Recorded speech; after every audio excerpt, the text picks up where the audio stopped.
नमस्कार साथियों, मैं राहुल शर्मा दिशा एकेडमी के इस प्लेटफॉर्म पे एक बार आपका फिर से स्वागत करता हूं। जैसा कि आप लोगों को मालूम है, हम लोग एमपीपीएससी 2020 की तैयारी करवा रहे हैं प्री की। और प्री के जो मेरे स्टूडेंट्स हैं, मतलब जो लोग चाहते हैं कि उनको फ्री नोट्स मिल जाए, तो उनको मैं फ्री नोट्स भी प्रोवाइड कर रहा हूँ। वो कैसे प्रोवाइड करूंगा वो मैं वीडियो के आपको बीच में बता दूंगा, तो प्लीज वीडियो के साथ ना अंत तक बने रहिएगा। और मैं 5 आयोग अभी तक कंप्लीट करवा चुका हूं। उन 5 आयोगों की लिंक भी मैंने डिस्क्रिप्शन में डाल रखी है, तो आप वहां से जाकर उन्हें देख सकते हैं। आज हम बात करने वाले मध्य प्रदेश राज्य सेवा आयोग और हमारे संघ लोक सेवा आयोग के बारे में। चलिए तो बिना किसी देर के वीडियो को हम शुरू करते हैं। मध्य प्रदेश लोक सेवा आयोग एवं संघ लोक सेवा आयोग। देखिए, भारतीय संविधान के अंतर्गत लोक सेवाओं को 3 भागों में विभाजित किया गया है। कौन कौन सी हैं वो अभी आपको थोड़ा अच्छे से समझना पड़ेगा, ध्यान से सुनिएगा। देखिए क्या हुआ है, 3 पार्ट्स में इसको डिवाइड किया गया है। एक है आपकी अखिल भारतीय सेवा। अब अखिल भारतीय सेवा क्या है, लोगों को अभी ये नहीं मालूम है, वो मैं आपको समझाता हूं। जिन्होंने पहले से पढ़ा हुआ है उन्हें तो मालूम होगा, पर जो बिल्कुल नए हैं इस चीज से वो मैं बताता हूं। अखिल भारतीय सेवा का गठन संविधान के अनुच्छेद 312 के तहत किया जाता है। अखिल भारतीय सेवाएं उन्हें कहा जाता है जिनके आधार केंद्र, मतलब आधार जो है ये संघ लोक सेवा आयोग द्वारा भर्ती किए जाते हैं। मतलब केंद्र जो है, मतलब यूपीएससी की भर्ती करता है। ठीक है, संघ लोक सेवा आयोग क्या होता है, यूपीएससी। ठीक है, भर्ती किए जाते हैं तथा केंद्र के नियंत्रण में रहते हैं, जबकि सेवाएं राज्यों में देते हैं। ठीक है, भर्ती यूपीएससी करेगा लेकिन ये सेवा कहां देंगे, राज्यों में। इन अधिकारियों के विरुद्ध कोई भी अनुशासनात्मक कार्यवाही केवल केंद्र सरकार द्वारा की जा सकती है। मतलब ऐसा नहीं है राज्य सरकार इनके लिए अनुशासनात्मक कार्यवाही नहीं कर सकती। हाँ, वो अपनी सिफारिश जरूर दे सकती है। अगर कोई काम अच्छा नहीं कर रहा है या किसी कारणवश प्रॉब्लमेटिक कंडीशंस वो क्रिएट कर रहा है अधिकारी, तो उसके लिए वो केंद्र को उसके बारे में सूचित जरूर करेगा, लेकिन अनुशासनात्मक कार्यवाही नहीं कर पाएगा। वर्तमान में अखिल भारतीय सेवाओं के अंतर्गत 3 सेवाएं आती हैं। कौन कौन सी, आईपीएस, आईएएस और आईएफएस। देखिए, ये जो आईएफएस है ना, ये इंडियन फॉरेस्ट सर्विस है, इंडियन फॉरेन सर्विस नहीं है। ठीक है, Indian administrative service, Indian police service and Indian forest service. Indian forest service को 1966 में इसके अंदर जोड़ा गया था। ठीक है, अब हम बात करते हैं आगे। संवैधानिक प्रावधान क्या है, किसी भी राष्ट्र का कुशल प्रशासन, मतलब किसी भी राष्ट्र का कुशल प्रशासन वहां के लोक सेवकों पे आधारित होता है, निर्धारित होता है या आधारित होता है, बात एक ही है। लोक सेवक अपने कर्तव्यों को बिना किसी राजनीतिक दबाव, निष्पक्षता और स्वतंत्रता से क्रियान्वित कर सकें, इसलिए संविधान में इनके कार्यालय, सेवा शर्तों और संवैधानिक संरक्षण की से संबंधित उपबंध दिए गए हैं। मतलब ये है कि आप सबको मालूम है कि जो यूपीएससी से या फिर आपका जो स्टेट पीएससी, यूपीएससी के ऑफिसर सबसे बड़े होते हैं, उनके नीचे फिर स्टेट पीएससी के ऑफिसर्स आते हैं, आपको मालूम होगा। तो ये लोग जो है ना अपना काम अच्छे से कर सके और इनके ऊपर कोई भी दबाव ना रह सके, इसलिए कुछ उपबंध किए गए हैं। संविधान के भाग 14 जो है, संविधान का भाग 14 के अनुच्छेद 308 से 323 में संघ एवं राज्य के अधीन सेवाओं से संबंधित प्रावधान किए गए हैं। अब देखिए, कुछ लोग बोलेंगे कि भाई 315 से 323 में किए गए। बिल्कुल, वो संघ लोक सेवा आयोग और राज्य सेवा आयोग में किए गए, लेकिन अपन अखिल भारतीय सेवा के बारे में पढ़ रहे हैं ना, तो ये तीनों आते एक ही के अंदर है, तो 308 से लेकर 323 होगा। लेकिन जब हम बात करेंगे संघ लोक सेवा आयोग की और मतलब राज्य सेवा आयोग की, तब वो 315 से 323 में जाएगा। देखिए वो कैसे होता है। लोक सेवा आयोग, संविधान के अनुच्छेद 315 में लोक सेवा आयोग के संबंध में प्रावधान किया गया है कि संघ सरकार के लिए संघ लोक सेवा आयोग और प्रत्येक राज्य के लिए राज्य लोक सेवा आयोग होगा। साथ ही यदि 2 या 2 से अधिक राज्य चाहें तो उनके लिए राष्ट्रपति एक संयुक्त लोक सेवा आयोग की स्थापना कर सकता है। इसके अतिरिक्त किसी राज्य के अनुरोध पर तथा राष्ट्रपति की पूर्व अनुमति से संघ लोक सेवा आयोग उस राज्य के लिए भी कार्य कर सकता है। अब मैं देखो इसके आपको जो समझाता हूं, समझ में आ ही गया होगा, लेकिन बहुत लोगों को यहां पर है ना संयुक्त लोक सेवा आयोग में दिक्कत हो रही होगी। देखिए क्या हुआ है, जैसे आपको मालूम है हैदराबाद और तेलंगाना अलग हो गए। अब जब हैदराबाद से तेलंगाना अलग हुआ, तो तेलंगाना जब अलग हुआ होगा तो वहां के लिए तो कोई राज्य सेवा आयोग नहीं बनाया होगा, है ना। तो ऐसी कंडीशन में क्या होता है कि एक संयुक्त लोक सेवा आयोग का संयुक्त लोक सेवा आयोग बना दिया जाता है, जो उन दोनों स्टेट्स को देखेगा। जैसे जब मध्य प्रदेश से छत्तीसगढ़ अलग हुआ था, तो उस समय पर भी यही हुआ होगा कि भाई एक संयुक्त लोक सेवा आयोग बना दिया गया। अब वो आपके एमपी को भी देख रहा है और वो आपके छत्तीसगढ़ को भी देख रहा है जब तक छत्तीसगढ़ ने अपना राज्य से लोक सेवा आयोग नहीं बना लिया होगा। और फिर यहां पर देखिए बात चल रही है, अगर कोई बहुत ज्यादा पिछड़ा राज्य होता है तो वो क्या कर सकता है भाई, वो राष्ट्रपति मतलब इसके अतिरिक्त ये जो है ना यूपीएससी से वो अपना एक रिक्वेस्ट कर सकता है। तो फिर राज्य जो आपके राष्ट्रपति हैं उनकी अनुमति के बाद जो यूपीएससी है वो वहां का उस राज्य पर्टिकुलर कमजोर राज्य जो भी होगा उसके लिए भी कार्य कर सकता है। अब बात करेंगे हम संघ लोक सेवा आयोग की नियुक्ति व योग्यता। मतलब ये संघ लोक सेवा आयोग से आप समझो ये यूपीएससी की बात हो रही है। संघ लोक सेवा आयोग के अध्यक्ष तथा सदस्यों की नियुक्ति राष्ट्रपति जी द्वारा की जाती है। राष्ट्रपति को संघ लोक सेवा आयोग के सदस्यों की संख्या का निर्धारित करने की शक्ति भी प्राप्त होती है। मतलब वो डिसाइड कर सकते हैं कितने भी सदस्य हो सकते हैं इसके अंदर। वर्तमान में संघ लोक सेवा आयोग में एक अध्यक्ष सहित 10 सदस्य राष्ट्रपति द्वारा नियुक्त किए गए हैं। ठीक है, संविधान में आयोग के सदस्यों के लिए किसी योग्यता का उल्लेख नहीं है। अब ये जो पॉइंट है ना इसको ध्यान से समझना कि संविधान में इनकी योग्यता के लिए कोई भी योग्यता का उल्लेख नहीं है, मतलब कोई क्राइटेरिया नहीं है इनका। लेकिन यह आवश्यक है कि आयोग के आधे सदस्य जो है 50% सदस्य जो है सरकार के अधीन कम से कम 10 वर्ष के लिए उनके पास अनुभव होना चाहिए। राज्य सरकार के अधीन कम से कम 10 वर्ष कार्य करने का अनुभव उनके पास होना चाहिए 50% सदस्यों के पास। ठीक है, चलिए अब आगे बात करते हैं। पदावधि व पदरिक्त जो है, पदरिक्त मतलब जो रहेगा और जो उनकी पद की अवधि है उसका जो है वो डिटेलिंग अनुच्छेद 317 के अंदर दी गई है।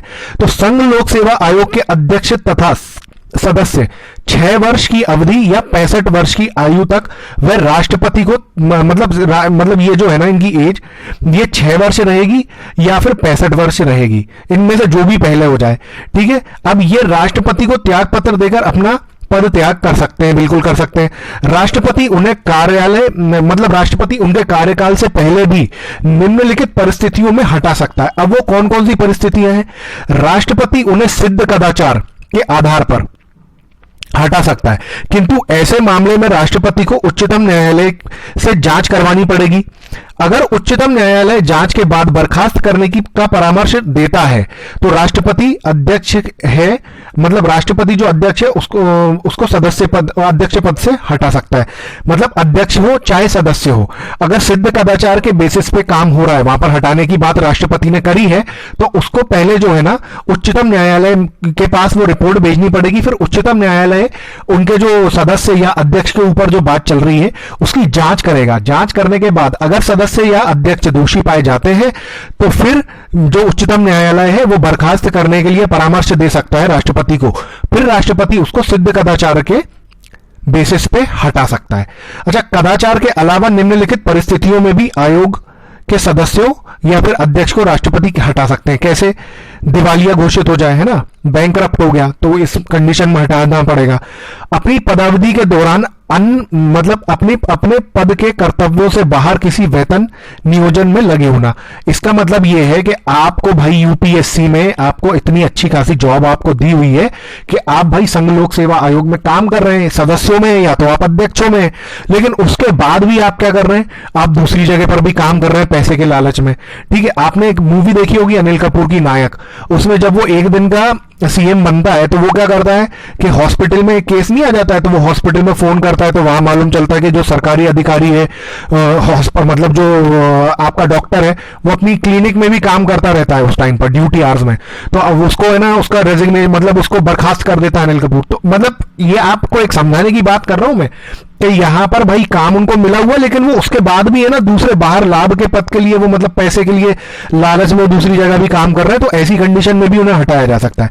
अगर राष्ट्रपति ऐसा समझता है कि भाई सामने वाला मानसिक या शारीरिक अक्षम है तो भी उसे हटा दिया जाएगा।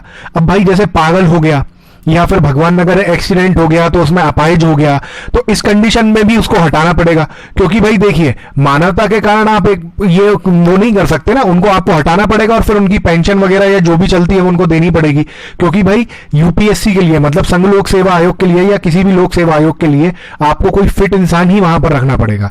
अब इनकी सेवा और शर्तें जो है वो 318 में दी गई है अनुच्छेद। इसका आयोजन राष्ट्रपति द्वारा किया जाता है। किसका? संघ लोक सेवा आयोग की बात हो रही है, अभी ध्यान रखना। राज्य लोक सेवा आयोग की जब बात होगी तब राज्यपाल करेगा। आयोग की सेवा शर्तों में उसकी नियुक्ति के बाद नियुक्ति के बाद कोई अलाभकारी परिवर्तन नहीं किया जा सकता है। अब अलाभकारी परिवर्तन से हमारा तात्पर्य यह है कि अगर सपोज करो कि भाई उसकी सैलरी आपने डिसाइड कर दी कि भाई इसको 50,000 रुपए मासिक वेतन मिलेगा, तो भाई उसकी मतलब जब आप उसको आपने नियुक्त कर लिया, पर नियुक्ति के बाद उसकी सैलरी आप घटा के 45,000 नहीं कर सकते। इस बात को आपको समझना पड़ेगा कि आप उसको कोई भी अलाभकारी परिवर्तन उसकी ड्यूटी में नहीं आप कर सकते हैं। उनका वेतन भत्ता पेंशन भारत की संचित निधि द्वारा दिया जाता है। ये मैं आपको बता ही चुका हूं कि जितने भी आयोग हैं, आयोग के जितने भी मेंबर रहेंगे, उनकी जो सैलरी है वो संचित निधि द्वारा दी जाती है। अभी वीडियो खत्म नहीं हुआ है। देखिए, मेरे द्वारा बताई गई जानकारी अगर आपको डिटेल्स जो भी मैं आपको पढ़ा रहा हूं अभी अच्छी तरीके से अगर बता रहा हूं, तो प्लीज वीडियो को आप लाइक कर दीजिए। और मैं अभी लाइक करने का इसलिए बोल रहा हूं क्योंकि ना आप लोग है ना बाद में लाइक करना भूल जाते हो, वीडियो देख के यार चले जाते हो, तो उससे मुझे थोड़ा सा डिमोटिवेशन मिलता है कि मैं मेहनत करता हूं यार। तो आप लोग वीडियो को लाइक, अगर पसंद नहीं आ रहा तो डिसलाइक कर दो यार, कोई दिक्कत नहीं है, लेकिन लाइक वीडियो को जरूर करो अगर वीडियो अच्छी लग रही है तो। और चैनल को सब्सक्राइब कर दो अभी तुरंत, क्योंकि यार देखो ये फ्री ऑफ कॉस्ट होता है और 1 सेकंड लगेगा यार चैनल सब्सक्राइब करना और लाइक करने में आप लोगों को, इसलिए अभी इसको कर दो प्लीज। चलो, तो अब वीडियो को हम कंटिन्यू करते हैं आगे। अब हम बात करेंगे राज्य लोक सेवा आयोग की, मतलब हमारे काम की बात आ गई, मध्य प्रदेश लोक सेवा आयोग अब आ गया है आपके सामने। वैसे संघ लोक सेवा आयोग भी इंपॉर्टेंट है, उसको भी बराबर पढ़ना है। अब देखिए, राज्य लोक सेवा आयोग का अध्यक्ष तथा सदस्यों की नियुक्ति राज्यपाल द्वारा की जाती है। अब देखिए भाई, संघ लोक सेवा आयोग जो है ना वो सेंटर वाली बात चल रही है वहां पे, तो ऑब्वियसली राष्ट्रपति करेगा। और ये लोक सेवा आयोग वाली जो बात चल रही है, राज्य लोक सेवा आयोग वाली, वो राज्य के अंदर चल रही है, तो अब सारे काम जो है वो राज्यपाल द्वारा किए जाएंगे। ठीक है, राज्यपाल को राज्य लोक सेवा आयोग के सदस्यों की संख्या का निर्धारण करने की शक्ति भी है।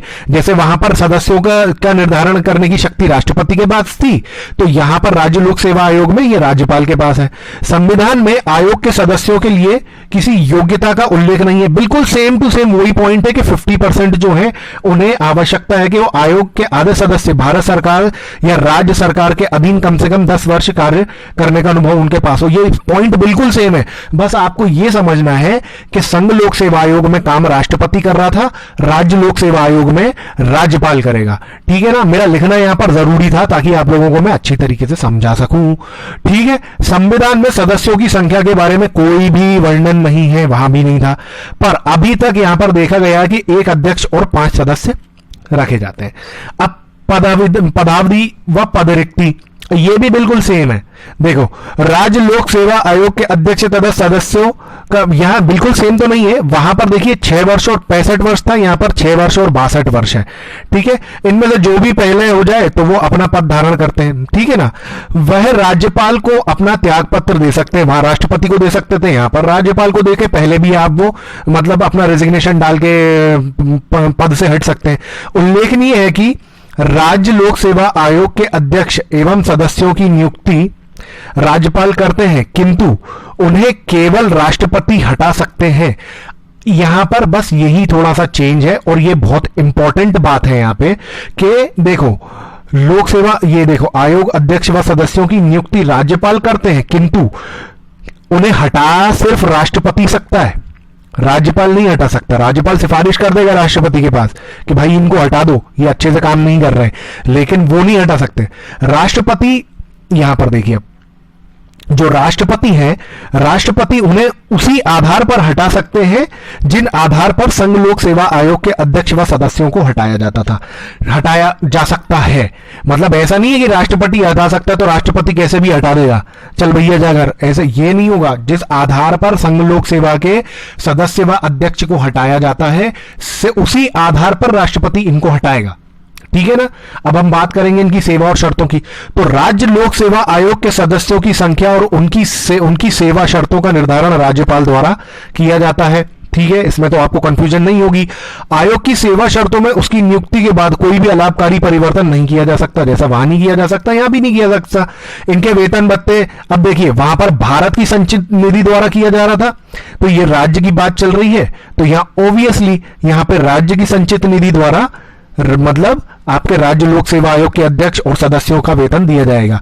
संघ लोक सेवा आयोग में कैसे दिया जा रहा था, भारत की संचित निधि द्वारा, और यहां पर राज्य की संचित निधि द्वारा दिया जाएगा। इन दोनों में ये डिफरेंस है। देखो, वेतन और भत्ते में, वेतन में डिफरेंस हो जाएगा एक, और दूसरा इनको हटाने में। हटाएगा कौन? इनको राष्ट्रपति। और वेतन भत्ता क्या करेगा? वहां पर भारत सरकार की संचित निधि द्वारा जा रहा था, यहां पर राज्य की संचित निधि द्वारा जाएगा। अब देखिए संयुक्त लोक सेवा आयोग के बारे में भी बता देता हूं। 2 या 2 से अधिक राज्यों के लिए संविधान में संयुक्त राज्य लोक सेवा आयोग का की व्यवस्था की गई है, मैं आपको बता चुका हूं। संयुक्त लोक सेवा आयोग के अध्यक्ष, अब यहां पर देखिए ये थोड़ा सा कंफ्यूजिंग है, आपको ये बात समझनी पड़ेगी। देखो, संयुक्त लोक सेवा आयोग के अध्यक्ष तथा सदस्यों की नियुक्ति राष्ट्रपति द्वारा की जाती है, इस बात को ध्यान रखना। राष्ट्रपति करेगा, राज्यपाल नहीं करेगा, ठीक है। संयुक्त लोक सेवा आयोग मतलब मध्य प्रदेश छत्तीसगढ़ जब अलग हुआ तो सारी चीजें राज्यपाल कर रहा था यहां से, लेकिन नियुक्ति अध्यक्ष की और सदस्यों की वो राष्ट्रपति ने की होगी। इस बात को समझने की जरूरत है आपको। संयुक्त लोक सेवा अध्यक्ष तथा सदस्यों की नियुक्ति राष्ट्रपति द्वारा की जाएगी, यह पॉइंट हम बढ़ चुके हैं। संयुक्त लोक सेवा आयोग के अध्यक्ष तथा सदस्य 6 वर्ष की अवधि तक या 62 वर्ष की आयु तक, इनमें से जो भी पहले वह अपना पद धारण करते हैं। तो मतलब इसका यह है कि भाई यहां पर नियुक्ति राष्ट्रपति करेगा, बाकी काम जो है वो राज्य लोक सेवा आयोग जैसे ही चल रहा है। देखो 6 वर्ष 62 वर्ष चल रहा है बिल्कुल। वह कभी भी राष्ट्रपति को त्याग पत्र देकर पद त्याग कर सकते हैं। अब भाई जब नियुक्ति राष्ट्रपति करेगा तो भाई मतलब रेजिग्नेशन लेटर भी राष्ट्रपति को ही देना पड़ेगा। इसके अलावा राष्ट्रपति उन्हें उसी आधार पर हटा सकता है। वही सेम लाइन है कि भैया जैसे संघ लोक सेवा आयोग के सदस्यों या अध्यक्ष को हटाया जा सकता है। संयुक्त लोक सेवा आयोग के सदस्यों की संख्या, उनकी सेवा शर्तों का निर्धारण राष्ट्रपति द्वारा किया जाता है। जब भाई उनको सिलेक्ट राष्ट्रपति कर रहा है तो उनके वेतन भत्ते और सारी चीजों की डिसाइड भी भाई वो कौन करेगा? राष्ट्रपति करेगा। बस यहां पर काम क्या हो रहा है? 6 वर्ष और 62 वर्ष राज्य, आपके राज्य लोक सेवा आयोग जैसी यहां पर चल रही है। देखिए लोक सेवा आयोग के कार्यकाल, अब यहां पर जो है हम कंबाइंड लेवल पे बात करने वाले हैं। देखो संघ राज्य संयुक्त, ये तीनों हो गए यहां पे ना। संघ राज्य संयुक्त राज्य लोक सेवा आयोग के निम्न कार्य हैं। क्या क्या कार्य हैं? संघ व राज्य की सेवाओं में नियुक्ति के लिए परीक्षाओं का आयोजन करना। भाई हम देखो पढ़ का क्लियर, एमपीपीएससी क्लियर करने के लिए राज्य लोक सेवा, मध्य प्रदेश राज्य लोक सेवा आयोग, तो भाई कौन कराता है परीक्षा? एमपीपीएससी कराती है ना। निम्नलिखित मामलों पर सरकार को सलाह देना। अब वो कौन कौन से मामले? सार्वजनिक लोक सेवाओं में भर्ती के तरीके। भाई कोई अगर जैसे यार अभी का एग्जांपल ले लो ना, 2020 में पैटर्न चेंज हो गया, तो ये किसने आइडिया दिया? ये आइडिया मध्य प्रदेश राज्य सेवा आयोग नहीं दिया ना। तो ये इसका मतलब वही है कि भर्ती तरीकों के बारे में सभी मांगों पर, है ना। तो ये इसका पॉइंट का जो सार्वजनिक लोक सेवाओं में भर्ती के तरीकों के बारे में सभी मांगों पर जो डिसीजन देना है या जो भी आपको सिफारिश देनी है, तो ये इन्हीं के, ये मेरे बोलने का मतलब वही था। तो सार्वजनिक लोक सेवा में नियुक्ति और पदों के लिए अपनाए जाने वाले सिद्धांतों और एक सेवा से दूसरे सेवा में स्थानांतरण तथा पदोन्नति के मामलों पर भी जो है भाई इसका भी सारा काम कौन करता है? संघ, ये इनके हाथ में ही रहता है। अब जैसे एमपीपीएससी है, अब एमपीपीएससी के अंतर्गत जो भी आ रहे हैं सारी चीजें, तो भाई उनका किसका काम अच्छा लग रहा है तो आपको उसको भाई प्रमोशन देना है ना, या किसी डिपार्टमेंट में ट्रांसफर कर दिया या डिमोट कर दिया, तो ये सारा का सारा काम अगर संघ लोक सेवा आयोग का है तो वहां पर वो लोग देखेंगे, राज्य लोक सेवा आयोग का है तो वहां पर वो लोग देखेंगे, ठीक है। अब अनुशासनात्मक मामलों पर भी भाई वहां पर भाई इनके अंदर जो सर्विसेज में आ गए उनके अनुशासन के लिए भी काम कौन करेगा? राज्य और संघ लोक सेवा आयोग करेगा, ठीक है ना। कानूनी खर्च पर प्रतिकर, है ना, तो कानूनी खर्चे पर जैसे भाई कोई काम के लिए आपको भेजा जाता है कहीं पर, है ना। अब जैसे आप डीएसपी हैं साहब, तो डीएसपी आप हैं तो आपको कोई काम के लिए आपको जैसे भेजा गया राज्य के अंदर ही कहीं, तो उसका भी कौन पैसे का पूरा निर्धारण कौन करेगा? कानूनी खर्च वगैरह सारा वो भी इन्हीं के अंतर्गत आता है।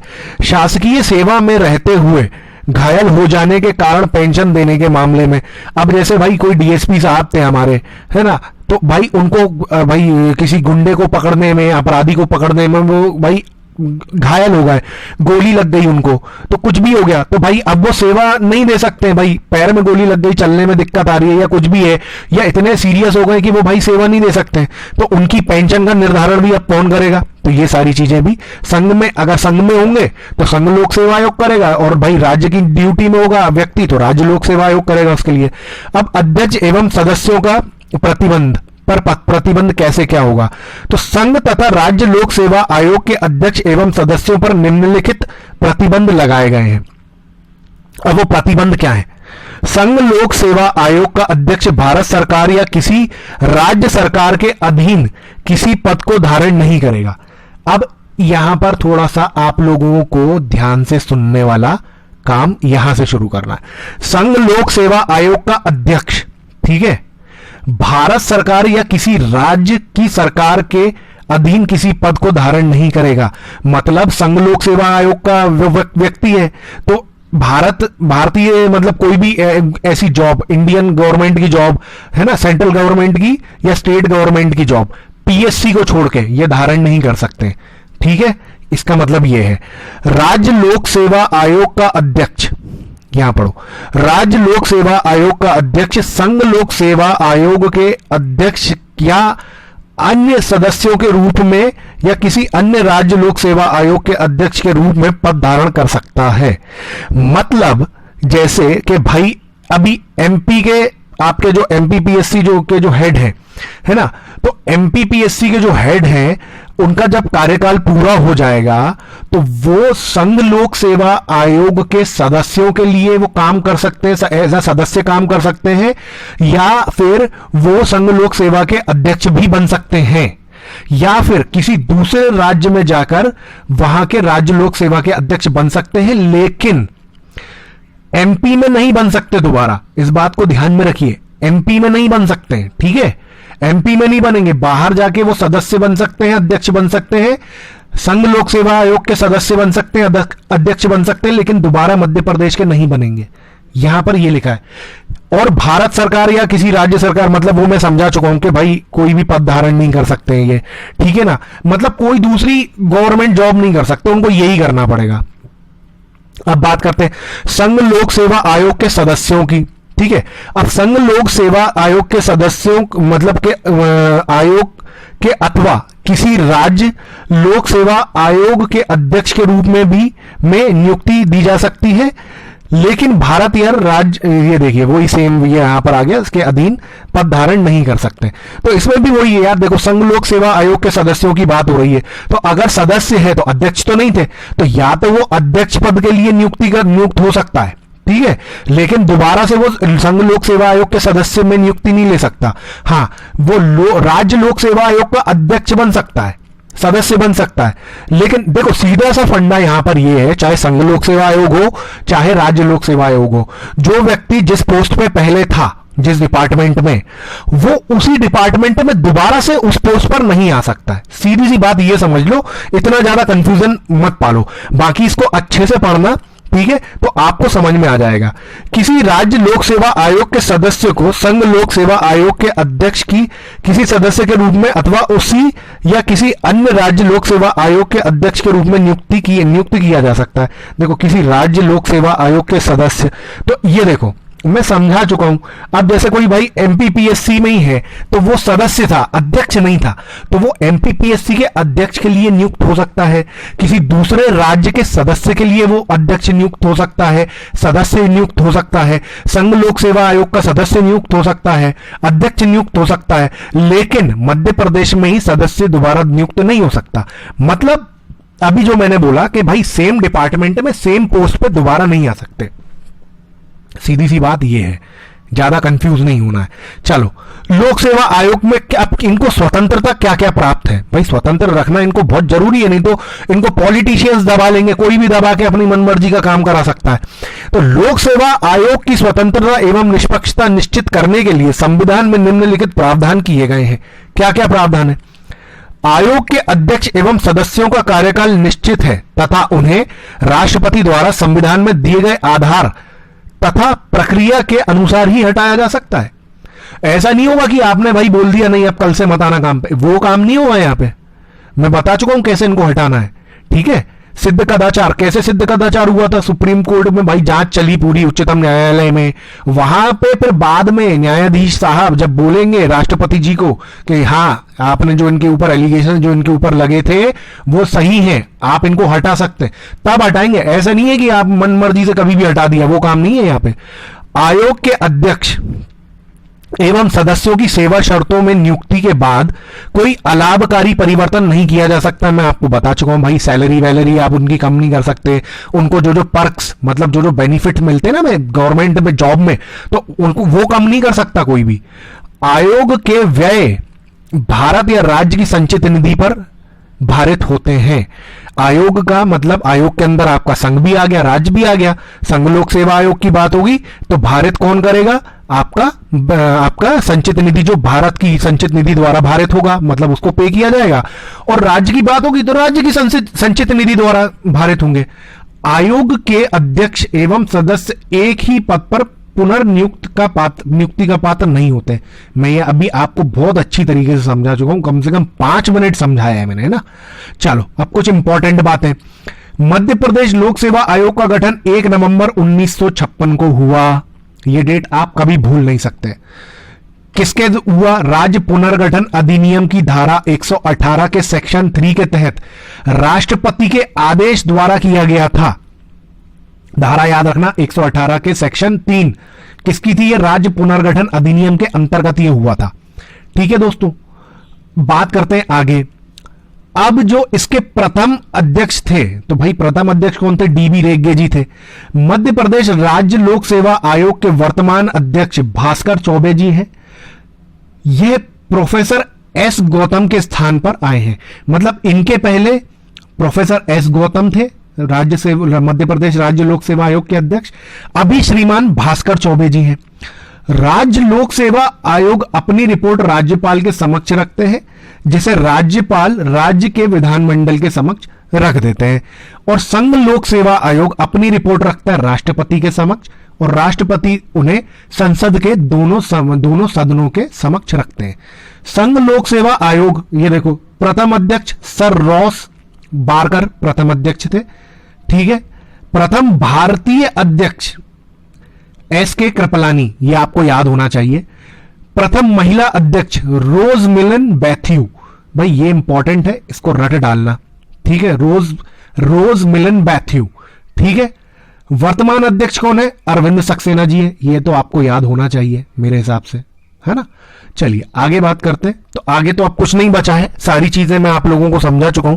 दोस्तों, अगर आपको लगता है कि मैंने अपना पूरा मैक्सिमम 100% एफर्ट दिया है और इस वीडियो में जो भी डिटेल्स मैंने आपको दी है वो आपको लाभ पहुंचा रही हैं, तो दोस्तों ये जो वीडियो है इसको प्लीज अपना प्यार दीजिए, लाइक कीजिए, शेयर करना मत भूलिएगा। इसको शेयर कीजिए अपने दोस्तों के साथ, अपने स्टडी ग्रुप्स में। चैनल को लाइक कीजिए, सब्सक्राइब कीजिए। सब्सक्राइब करने के बाद बेल आइकन प्रेस करना बिल्कुल मत भूलना। बेल आइकन प्रेस नहीं करेंगे आप तो मेरे वीडियोस के नोटिफिकेशन आपको नहीं मिल पाएंगे। अच्छा, दिशा एकेडमी जो है हमारी, ये इंस्टाग्राम पे भी है, फेसबुक पे भी है, ट्विटर पे भी हमने इसका हैंडल बना दिया है, और टेलीग्राम पे हमारे सारे ग्रुप्स इसके चल रहे हैं, जिनकी लिंक जो है वो मैंने डिस्क्रिप्शन बॉक्स में डाल दी है।